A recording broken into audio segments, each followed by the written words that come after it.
Rajiv Memani, who is the president of CII, Mr. Rajiv Budia, who is the chairman CII National Committee on Exports, and he's MD of Patent International, and Mr. V. Naushad, who is the chair CII Task Force on Footwear, and he's the CEO and founder of Valkaru International. Gentlemen, thank you very much for joining us on ET Now. Mr. Memani, to begin with, sir, it has been nearly 6 to 8 months of hectic negotiation, after which we have arrived at this tariff rate. How do you sum up the entire negotiation and the ultimate, the result which has come in? I think, I mean, overall, I would say, let me focus on the result. It's hard to sum up how the negotiation was. Negotiations are never interesting. But I think the outcome and the results are more important. I would say that from an overall economy standpoint, obviously this impacts roughly some $50 billion of trade, merchandise trade. So I think just from an overall economy standpoint, it's an important number, but I don't think it's that significant a number. But if you look at impacted sectors, which are the labor-intensive sectors, like garments, textiles, leather, auto components, engineering, marine fisheries, and others, I think for them it's really important because a lot of them were exporting to US. And we could see that in the last 3 to 6 months, since the tariff was imposed, their sales and revenues were declining because they were not as competitive as compared to the other countries where the tariff rate was much lower. So to that extent, this tariff of 18%, which is a very competitive rate, I think that's been very positive. So we must thank our Honorable Prime Minister, our Commerce Minister, for patiently going through holding their ground, patiently discussing the pros and cons of this trade deal with the US and finally coming at an answer, which I do believe will be positive for both the countries. The third thing I would like to add was that in any conversations that we were having, even amongst industry, between industry and government,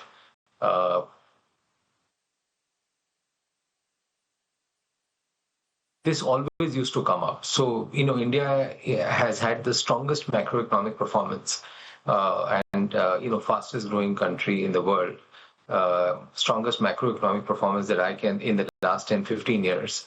But in spite of that, this issue always used to come up and it was an overhang. And to the extent that now, hopefully, this will get done, not the tariff rate setting will get done, then, I think at least that overhang goes away. And I think that's what we can see that's reflected in the response that various markets, whether it's, stock markets or currency markets have given. So to that extent, I think it's positive. This was an overhang, one question around India, what could be the implications of tariff? Could it extend? What would be the other implications? I think to that extent, that's got sorted out. So I think all in all, thanks to our Prime Minister and our Commerce Minister, I think it's a very good result for industry. And I would say particularly for those industries that have got impacted. Mr. Memani, while details are a little sketchy at this point in time, what we understand is from what President Trump has tweeted, that India would be buying nearly $500 billion worth of merchandise from them. Do you think there is a timeline for that, and will it be, and which are the sectors where India would be, looking to purchase that amount of merchandise? So I think we'll be speculating right now in terms of what's been agreed. But what was agreed as a joint statement between Prime Minister Modi and President Trump when they met in the US almost, I think, 9 or 10 months back, was that, we will be looking at $500 billion of trade by 2030. I don't think they were talking of the joint trade between India and US. And we'll have a more balanced trade between India and US. So that's something that I know was discussed and agreed between both the parties. India's total imports are about $800 billion, $850 billion. So I think to to realistically look at what those numbers are, what is possible. Again, as I said, till the time the details are not there, it's hard to comment. I think what is more important to see is, how does it impact the overall trade, and how does it encourage, particularly manufacturing and labor-intensive manufacturing in India? How do we become integral part of global supply chain, and how this will positively impact Make in India? And I think in all those counts, as long as we are doing that, I think there has to be, in any trade agreement, trade deal, that both parties have to benefit, both parties have to gain. And I think as long as we view that in that spirit and avoid the red lines, which are for both the countries, I think I have no doubt that we'll have a strong trade agreement. And also, I just want to add that, India in the last 12 to 18 months, our Commerce Minister and his team have done a stellar job of doing a large number of trade agreements, particularly if you look at, whether it's Australia, New Zealand, Middle East, Europe, UK, EFTA, and it's been very clear the way they've engaged with industry, they've represented the industry extremely well, understood all the issues in detail, avoided those issues which are, which are sensitive, or those issues which are politically not possible or not in the overall interest of the country, but try to do win-win deals within that construct and framework. So I have no doubt that even in this case, and that's why probably it's taken time, that effort and that intent has been there. And we definitely know with the engagement that they have had with industry, that it's been very positive, and they've been very effectively communicating industry's viewpoint in this, and also looking at what's in the broader interest of India and what's in the broader interest of the India-US trade deal. Sanjay Budia, you're chairman of the CII National Committee on Exports. Do you think that this entire announcement now brings in relief for most of the exporters, or is there any clarification that's required for them to now go ahead and do the trade? Yeah, as Mr. Memani has rightly said, let me also add my compliments to the Honorable Prime Minister, Commerce Minister, and the entire team for so patiently negotiating the contours and persistent with our interest, and finally, achieving and arriving at that deal last night, which is a great win-win for both the countries. I think Mr. Memani has summarized most of the things. But the question what you have asked, that are there any points which we, as an exporter, you are still pending? I think still there is no clarity on Section 232, which is imposed on particularly imports of steel, aluminium, and other things by the US. And we are very sure that with the fine print coming in, that will also be taken care, because apparently it is not very, very clear whether the Section 232 still remains. So that is one area of concern. But most of us are very, very hopeful that ultimately it should be just straight 18% for overall.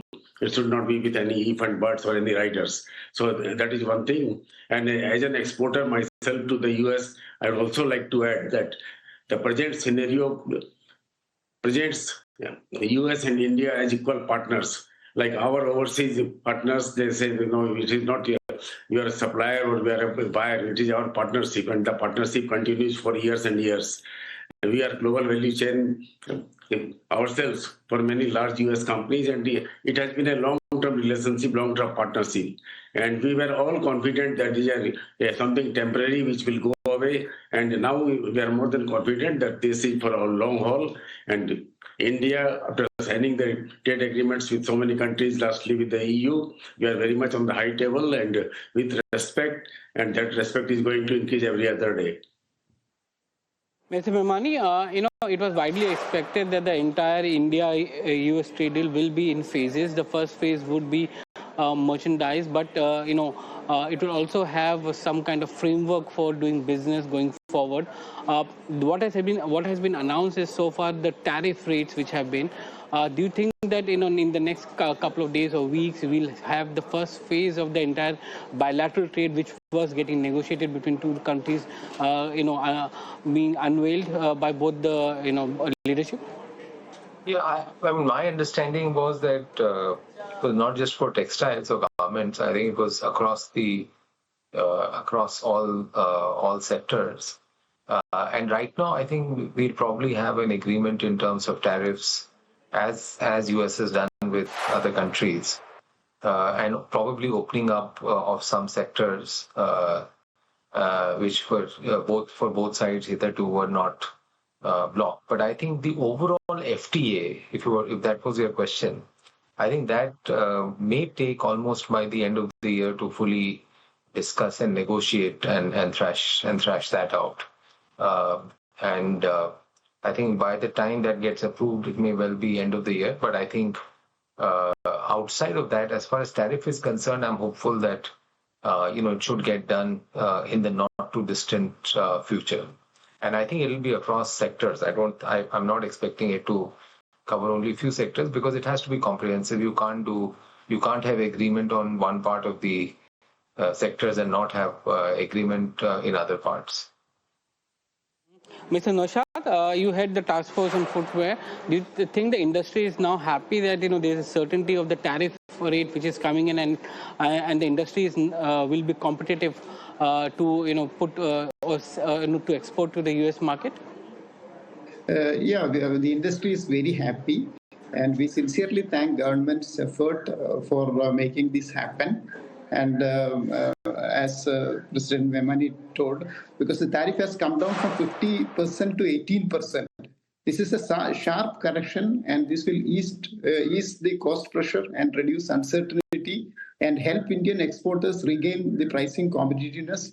It will also boost the confidence among exporters and international buyers. This creates a strong opportunity for Indian companies, especially MSMEs, to scale up exports, rebuild long-term buyer relationships, and plan production expansion more sustainably. To fully realize this opportunity, we need systematic demand mapping and focused export promotion support. With the right measures, India can strengthen its position and emerge as a preferred global sourcing hub for footwear in the years ahead. So once again, we thank Commerce Minister and Prime Minister for making this happen. Mr. Naushad, if you can also give us an indication of how the user industry, means the footwear industry, is looking at demand. We've seen a significant impact to demand coming to this industry, demand hit coming to this industry. Do you think that with this this tariff coming into effect from immediately, there is going to be that revival of demand coming back, and is the industry will the industry take some time to go back to normalized levels? It may take some time as the rate has gone up because the major brands, they source from many countries. They shifted the order from India to Vietnam and other countries when the fare has gone up. It may take little time, but it's a big achievement, and short time we will come back. Mr. Memani, Mr. Budia, and Mr. Naushad, it was a pleasure talking to you today, and that was the CII representatives, giving us their perspective of the India-US trade deal. Thank you very much for joining us today and watching this special telecast. We'll be back after a short break.